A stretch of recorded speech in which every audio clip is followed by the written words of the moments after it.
ఉన్న బంగారాన్ని విడిపించి ఆ రోజు ఆన్లైన్ రేటుకే మేము కొంటాం. Sharma gold company. నమస్కారం, వెల్కమ్ టు సుమన్ టీవీ. నేను గీతాంజలి. ప్రస్తుతం మనతో పాటు శివరుద్ర సాధు గురుగారు ఉన్నారు. వారితో మాట్లాడదాం. గురుగారు నమస్కారం అండి.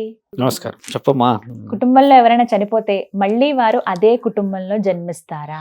ఎందుకంటే ఎంత మురిసిపోతారో, మళ్ళీ మా నాన్నే పుట్టాడు, మా అమ్మే పుట్టింది, మా అబ్బాయి ఇలా మళ్ళీ పుట్టాడు, ఒకవేళ యుక్త వయసులో చనిపోతే, ఇట్లా రకరకాలుగా వింటూ ఉంటాం.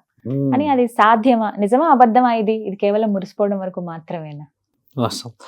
ధర్మం ఎలా ఉంటుందంటమ్మా, నేను మొదట చెప్పింది కూడా ఒక వంశ ఆది బీజం అనేది ఏంటంటమ్మా, ఒక వ్యక్తి నుంచి వంశం అభివృద్ధి చెందుతూ చెందుతూ చెందుతూ వచ్చినప్పుడు పాపం జరుగుతుంది, పుణ్యము జరుగుతుంది. కొంతమంది వికలాంగులు పుడతారు, లైక్ పోలియో. ఆ తల్లికి మాత్రం చాలా గౌరవంగానే ఉంటుంది, కానీ మనం చూడడానికి మనకు కొంచెం బరువులా అనిపిస్తుంది, కానీ ఆవిడకి అనిపించదు. ఎందుకు? అసలు అదే అంత స్థితిలో కనాల్సిన అవసరం ఏముంది? టిఫా స్కాన్స్ లేకపోతే ఇంకా మల్టిపుల్ స్కాన్స్ ఎన్నో వచ్చినా కూడా ఎందుకు బేర్ చేస్తారు అన్న విషయం చూస్తామా. ఒక వ్యక్తి వాళ్ళ యొక్క వంశంలో చేసిన గొప్ప గొప్ప గొప్ప పనులు ఏవైతే ఉంటాయమ్మా, వాటిని అనుభవించడానికి పుడతాడు. ముఖ్యంగా ఎందుకు అనుభవించడానికి పుట్టాలి? కష్టపడతాడు, బాగా 10 మంది పిల్లల్ని కంటాడు, బారెడు ఇల్లులు కట్టుకుంటాడు. అప్పటికే ఆయన జీవితం అంతా అయిపోయి 60-70 ఏళ్ళు వచ్చేస్తాడు. ఆయన జీవితం అంతా అక్కడికి ఆగిపోతుంది. ఈయన కోరికల్లా ఏముంటుందంటే, నేను బాగుండి నలుగురుల పేరు లేకపోతే ఇంకేదో సంపాదించుకోవాలనుకుంటాడు, కానీ ఆ పరిస్థితి ఎప్పటికీ తీసుకొచ్చుకోలేకపోతాడు. కనీసం నా పిల్లలన్నా బాగుండాలి, కానీ ఈ తరం కాకపోతే ఒక తరం అన్నా బాగుపడుతుంది అని కొంతమంది త్యాగంగా వెళ్తారు. ఇది త్యాగంగా పుట్టిన వ్యక్తులది లెక్క వేరే అయితే అమ్మా, ఎక్కువ శాతంలో కలియుగంలో పాపాన్ని అనుభవించడానికి పుడతారు. ఎలా? ఇక్కడ త్యాగం అన్న మాట ఏదైతే వదిలినానమ్మా, అందులో నీకు తెలియకుండా నువ్వు చాలా మందిని వెన్నుపోటు పొడిచి బాగుపడతావు. అందులో చాలా మంది అంటారు మోసం చేస్తారు, డబ్బు రావడానికని మోసమో, లేకపోతే ఉన్నది లేనట్టు లేనిది ఉన్నట్టు సంథింగ్ ఏదో చేసైతే నువ్వు యూ కెన్ అర్న్. దాని ద్వారా వచ్చిన దానివల్ల నీ యొక్క వంశం అయితే సుఖపడుతుంది, కానీ ఆ వంశం పాపంలో పడుతున్నది అనేది నువ్వు పుట్టేంత వరకు తెలియదు. ఎందుకంటే అది చేసింది నీవే కదా. కాబట్టి ఒకవేళ అమ్మ స్త్రీలనో లేకపోతే చిన్నపిల్లలనో లేకపోతే ఇంకేదో చాలా చాలా తెలివిగా మోసం చేసిన వాళ్ళు ఉన్నారు అనుకోండి, అంటే అది క్షమించరాని లోపం. విగ్రహాలని ధ్వంసం చేయడం, తన్నడం, ఆ విగ్రహంలో దేవతలని అవహేళన చేసేసి తల నరకేయడాలు, చేతులు పీకేయడాలు, ఇంకెలాంటి కొన్ని చేస్తారు కదమ్మా. వీళ్ళు వికలాంగులై అదే కుటుంబంలో పుడతారు. ఎందుకు పుడతారంటే, ఆ రోజు నిన్ను కన్నా ఆ తల్లిదండ్రులు విద్య, బుద్ధి, జ్ఞానం, తెలివి ఇవన్నీ నేర్పించలేరు కదా. నేర్పించినందుకు నీవు ఇలా అయ్యావు కదా. నీవు ఇలా అయితే ఒక వ్యక్తిని కూడా బాగుపరచలేకుండా చాలా నాశనం పట్టించావు కాబట్టి, నష్టం చేసావు కాబట్టి, నిన్ను మోసే బాధ్యత ఆ తల్లిదండ్రులకే ఇస్తాడు. మళ్ళీ ముమ్మాటికి నువ్వు చేసిన ఈ తప్పులు ప్రాయశ్చిత్తం ఎలా కావాలి? ప్రాయశ్చిత్తం కావాలంటే నువ్వేం చేయాలి? ఒకటి భిక్షాటన చేయాలి, కానీ భిక్షాటన అంత తెలివిగా ఎవరు చేయరు, అహం చావాలి. కాబట్టి ఈ కాళ్ళు చేతులు ఇవన్నీ ఉండంగా ఇలాంటి పనులు చేసావు కదా.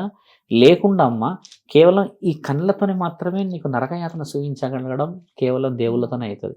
కాళ్ళు పని చేయవు, తల పని చేయదు, నీ యొక్క ఎక్కడ చూసిన న్యూరో సిస్టమ్ అంతా జీరో అయి ఉండి పొట్ట ఇలా బయటికి వచ్చి ఉంటాయి, కాళ్ళు సన్నగా చేతులు సన్నగా ఉంటాయి, తల్లి చేతుల్లోనే ఉంటావు. ఈ తల్లి ఎందుకు మోస్తుంది తెలుసా అమ్మ? అప్పట్లో నిన్ను విర్రవీగి పెంచింది కదా, ఒకసారి విర్రవీగు ఇప్పుడు అని పుట్టిస్తాడు. ఎందుకంటే చేసిన పాపం పండాలి అని అంటే, ఏ చెట్టుకు వచ్చిన కాయ ఆ చెట్టు దగ్గరికి చేరితే అప్పుడు విలువ పెరుగుతుందన్న విషయంలో ఈ 10 సంవత్సరాలు 20 సంవత్సరాలు 25 సంవత్సరాల దగ్గరికి ఉండి ఉండి ఉండి ఉండి కాలం చేసేసిన ఆ తరుణం ప్రాయశ్చిత్తముకి నేను ఫిల్టరైజేషన్ అయినా అని అర్థం. నాకంటూ ఒక ఓపిక, నాకంటూ ఒక బతుకు మీద ఆశ, మరో జన్మకైనా బాగేయండి అనేటిదే ఈ యొక్క అగ్నిలింగ ప్రవేశం అంటారు మన దగ్గర. అంటే వేడి అవుతా ఉంటది, అంటే నీ యొక్క ఫిల్టర్ చేసిన పాపాలు అనుభవించాలి కదా నువ్వు. ఆ తల్లిదండ్రులు ఏంటంటమ్మా ఇష్టంగానే స్వీకరిస్తారు వాళ్ళని. ఎందుకు ఆ తల్లిదండ్రులు స్వీకరిస్తారంటే, ఆ తల్లిదండ్రులు తప్పితే నిన్ను నీ పక్కనున్న అన్నా తమ్ములు కూడా మోయలేరు. కన్నా పేగుకున్న బలమే ఆవిడ. నువ్వు పక్కన అన్నదమ్ములు చూడరమ్మా, దుస్తులు కూడా వేయరు తల్లి. సందర్భం వచ్చింది కాబట్టి చెప్తున్నాము. 3 సంవత్సరాల క్రితం శ్రీశైలం వెళ్ళాను నేను. వెళ్ళినప్పుడు ఏంటంటమ్మా, వస్తూ ఉన్నాను ఇలాగా దర్శనం చేసుకొని బయటకు వచ్చాక ఒక తల్లి, ఒక అబ్బాయి 14 సంవత్సరాలు ఇలా కాళ్ళ మీద కూర్చొని అడుక్కుంటుంది.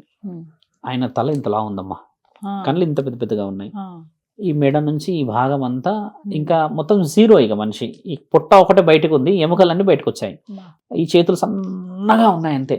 పనులు అమ్మ బయటికి కనబడుతున్నాయి ఇట్లా పెద్ద పెద్ద పెద్ద పెద్ద పనులు, అంటే చాలా అందహీనంగా ఉన్నాడు.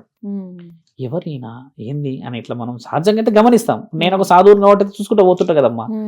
నేను పోయిన తర్వాత ఆమె చూసింది, నేను చూసాను, ఇలా చూసి అక్కడ కిందకి ఇలా కూర్చున్నా, త్రిశూల పక్కన పెట్టి కింద కూర్చున్నా. ఏందమ్మా తింటాడా మాట్లాడతాడా అని అడిగిన. అంటే మాట్లాడాడు స్వామి, ఆయన చాలా చాలా చాలా తక్కువ కళ్ళు తెరవడం కూడా, ఎప్పుడో తెరుస్తాడు కళ్ళు అంతే అని అన్న. ఈ కంటి దగ్గర కూడా అన్ని ఈగలు ఈ పురుగులు వాళ్తున్నాయి, అంటే అంత ఆ తల్లి కూడా ఓపిక నశించే స్థితిలో ఉంది. నేనేం చేసా, ఈ చేత్తోని ఇలా అన్నాము నెత్తికి అనగానే 2 కళ్ళు ఇట్లా లేపిండమ్మ పైకి, తెరిచి నవ్వాడు. హాన్ గట్టిగా నవ్వుతాలమ్మా ఇట్లా ఎత్తేసుకుంది. నేను ఎంత ఎన్ని సంవత్సరాలు అయింది స్వామి, 6 సంవత్సరాలు అయింది వీడు నవ్వక అని అన్నది. అంటే ఇట్లా పై తీసుకొని ఏమైందమ్మా అంటే, లేదు స్వామి 14 సంవత్సరాలు అయింది ఇలాగే ఉండే అని అన్నాడు. అన్న తర్వాత కొద్దిసేపు ముందుకెళ్ళాము.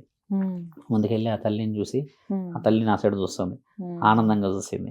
అంటే ఎంత కాయ అయినా చెట్టుకు బరువు కాదు చూడండి, అంత నష్టంలో కూడా కాలేదు కదా. తర్వాత అక్కడే నిద్రపోయినప్పుడు పరమాత్ముడి ఆజ్ఞ వినబడిన ఒక స్వరం ఏంటంటే, శాపాన్ని అనుభవిస్తున్నాడు ఆయన అని. ఆయన నాకు కనపడిన స్థితి, ఆయన ఒక గుడి విషయంలో బ్రాహ్మణుడై గుడికి మోసం చేసిన వ్యక్తి అనేది కలలో కనబడిన జ్ఞానం. అప్పుడు అనుకున్నా, ఏమయ్యా నీ గుడిలో పెట్టుకొని నీ ముందే శిక్షలు అనుభవించేలా చేస్తున్నావు అనంటే ఎటు పోనీయలేనుగా, నా బిడ్డలే కదా, అలా అని నేను ఎక్కడో పుట్టించలేను అడవిలా, మరి ఇక్కడే ప్రాయశ్చిత్తంగా చేసుకోవాలంటే ఇప్పుడు నేను ఏ గుడి అని ఏవి అడగలేను నేను. అలా ఆకాశవాణి వినబడింది. అట్లా ఆ ప్రాంతంలో అమ్మ 16 మంది ఉన్నారంట. అంటే గుడిల విషయంలో తప్పు చేసిన వాళ్ళని బాగా అద్భుతంగా శిక్షలు వేస్తారమ్మ దేవుళ్ళు. మనం అనుకుంటాం ఈడే పాపం చేసాడు, ఏ పాపం చేయడు దేవుడు. నీకు పూటకి గతి లేకుండా శరీరం భాగిస్తాడు. ఎక్కడైతే నువ్వు తెలివిగా దేవుణ్ణి తంతావో, దేవుణ్ణి ఇబ్బంది పెడతావో అమ్మా, అలాంటి వాళ్ళని మాత్రం బహు ఉత్తమంగా పుట్టిస్తాడు తల్లి. కాబట్టి ఏంటంటే పాపం అనుభవించడానికైనా, నీవు నీ జీవిత లక్ష్యాన్ని అనుభవించడానికైనా పుట్టాలి అని అంటే నీ రక్త సంబంధంతోనే అది పూర్తవుతుంది. దాని అర్థం ఖచ్చితంగా మన దాంట్లోనే పుట్టాలి. 84 సార్లు పుట్టాలి, 84 సార్లు పుట్టి నీకు అవకాశం మీద అవకాశం ఇస్తూనే ఉంటాడు. ధర్మం కాపాడు, ధర్మం కాపాడు, ప్రచారం చెయ్యి, నువ్వు బాగుపడు, నేను బాగుపడాలి, అందరూ బాగుపడాలి, కాపాడబడాలి. ఎప్పుడు తెలుసుకుంటాం మనం? అదే కదా. అందరు ఏమంటారు, 7 జన్మలు ఉన్నాయి అంటారు తల్లి. 7 జన్మలు కేవలం భార్యాభర్తలకే ఉంటాయి. For only love 7 generations. ప్రేమకి 7 జన్మల బంధం ఆడవాళ్ళకి మగవాళ్ళకి అది భార్య భర్త దాంపత్యానికే ఇస్తారు. 84 జన్మలు వంశంలో ఇస్తాడు. అంటే నీ భార్య 7 జన్మలకి 7 జన్మలు అనుభవించొచ్చేమో, అలాంటిది ఉంటుంది పుణ్యవతలు. అలా ఉన్నదమ్మా మీరు చెప్పిన సమగ్రమైన విషయం. చాలా బాగా వివరించారు గురుగారు. అసలు ఇలాంటి విషయాలు తెలియక చాలా మంది మామూలు విషయాలు మాట్లాడతాం కానీ డీప్ సబ్జెక్ట్స్, వేరే డీప్ సబ్జెక్ట్ లో ఏంటంటే సొసైటీ ఈజ్ వెయిటింగ్. చాలా మందికి ఇలాంటివి లేకపోవడం వల్ల ఏమైందంటే ఓహో ఇదేనా అని అనుకునే కాడకు వచ్చేసారు. కానీ ధార్మికంగా జీవించడం అనేది నేర్చుకోవాలి. ఇప్పుడు ఆధ్యాత్మికంలో ఎంత శక్తి ఉంది చూడమ్మా. మనం అనుకుంటాం రోడ్డు పైన అంత సులభంగా అడుక్కుంటున్నాడు అని. అసలు ఆయన అడుక్కోవడానికి మనం అడుక్కోగలమా తల్లి? పోయి భవతి భిక్షాంది అనగలమా? ఆయన అలా అడుగుతున్నాడు అని అంటే ఆయనలో అహాన్ని చంపుతున్నాడు పరమాత్ముడు అని అర్థం. అవన్నీ చనిపోయినాక మళ్ళీ ఆయనే పుట్టించుకుంటాడు. అది ధర్మం. నమస్కారం. నమస్కారం తల్లి, నమస్కారం.